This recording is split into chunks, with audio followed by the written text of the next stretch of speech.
నమస్తే అందరికీ.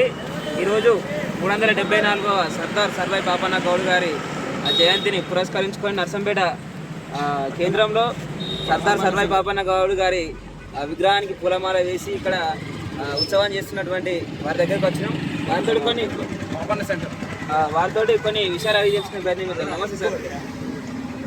నమస్తే సార్, చెప్పండి, ఎట్లా అంటే ప్రభుత్వమే దీన్ని జరపాలన్న ఒక తీసుకొచ్చింది, దీని గురించి ఏమనుకుంటారు? ఈరోజు సర్దార్ సర్వాయి పాపన్న 374వ జయంతి సందర్భంగా మా పట్టణ గౌడ సంఘం ఆధ్వర్యంలో ఈరోజు జయంతి ఉత్సవాలు జరపడం జరిగినది. గత ప్రభుత్వం ఇచ్చిన హామీ ప్రకారం సర్దార్ సర్వాయి పాపన్న జయంతి అధికారికంగా చేయడం జరిగింది.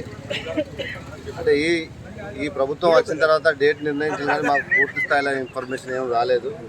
కాకపోయినా మా కులస్తుడు బహుజన వీరుడు అన్ని కులాలకు ఒక మూల కేంద్రమైన మా వీరుడు అటువంటి జయంతి అలా మేము తప్పనిసరి ప్రతి 20-30 సంవత్సరాల కానీ చేసుకుంటూ పోతున్నాం.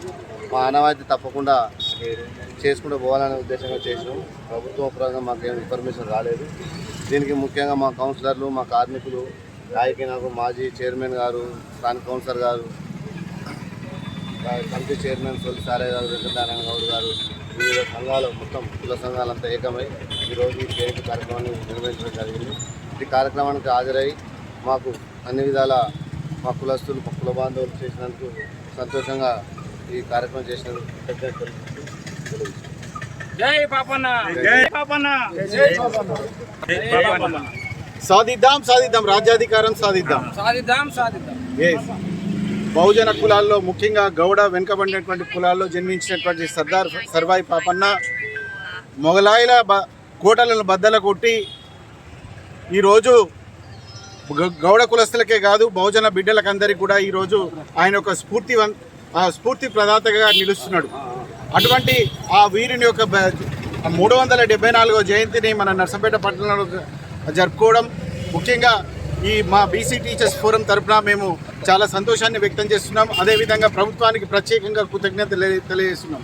ఎందుకంటే ఇప్పటి వరకు కూడా మరి గవర్నమెంట్ గత 4-5 సంవత్సరాల నుండి ఈ యొక్క సర్దార్ సర్వాయి పాపన్న గౌడ్ యొక్క జయంతిని అధికారికంగా నిర్వహించడం అనేటువంటిది చాలా సంతోషదాయకం.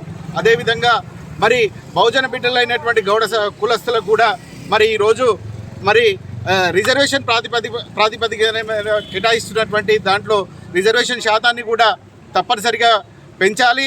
అదేవిధంగా బహుజన బిడ్డలందరికీ కూడా ఈరోజు అన్ని రంగాలలో బడ్జెట్లో కావచ్చు, విద్య, వైద్యం, అన్ని రంగాల్లో కూడా రిజర్వేషన్ శాతాన్ని పెంచడానికి మూలమైనటువంటి ఈ యొక్క బీసీ కులగణను కూడా తప్పనిసరిగా తొందరగా చేపట్టి మరి రిజర్వేషన్ శాతాన్ని కూడా పెంచి మా బహుజన బిడ్డల్ని మరి అదేవిధంగా మా బహుజన ప్రజల్ని ఈ విధంగా ఆదుకోవడానికి ముందుకు రావాలని ప్రభుత్వాన్ని విజ్ఞప్తి చేస్తూ ఈ సందర్భంగా మరొకసారి బహుజనులందరికీ కూడా ఈ యొక్క సర్దార్ సర్వాయి పాపన్న జయంతి సందర్భంగా వారికి అందరికీ కూడా అభినందనలు తెలియజేస్తూ జై సర్దార్ సర్వాయి పాపన్న.